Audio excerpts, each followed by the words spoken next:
Hello guys, ఈ వీడియోలో మనం నరేష్ అగస్త్య, మేఘా ఆకాష్ కలిసి నటించిన వికట కవి వెబ్ సిరీస్ యొక్క review and OTT platform details తెలుసుకుందాం రండి.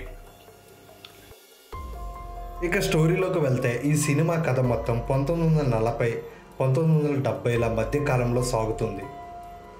రామకృష్ణ అంటే మన హీరో నరేష్ అగస్త్య ఒక డిటెక్టివ్. ఉస్మానియా యూనివర్సిటీలో విద్యను అభ్యసిస్తూ డబ్బు కోసం డిటెక్టివ్గా మారుతాడు. పోలీసులకు సైతం అంతు చిక్కని కొన్ని కేసులను తన తెలివితేటలతో పరిష్కరిస్తాడు. అతని గురించి తెలుసుకున్న ఓ ప్రొఫెసర్ రామకృష్ణను అమరగిరి ప్రాంతానికి పంపిస్తాడు. అమరగిరిలో ఓ వింత ఘటన జరుగుతూ ఉంటుంది. రాత్రి వేళలో అక్కడ దేవతల గుట్టకు వెళ్ళిన జనాలు గతాన్ని మరిచిపోతుంటారు.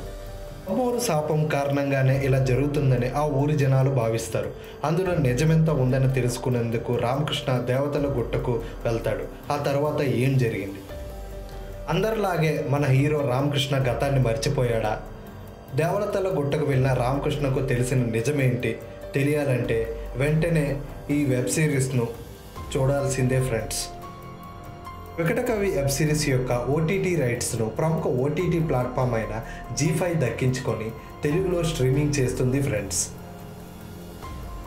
ఇలాంటి మరెన్నో ఓటీటీ ఎక్స్ప్లెయిన్స్, ఓటీటీ డీటెయిల్స్ తెలుసుకోవాలంటే వెంటనే మన ఛానల్ని లైక్ చేసి, షేర్ చేసి, సబ్స్క్రైబ్ చేయండి ఫ్రెండ్స్.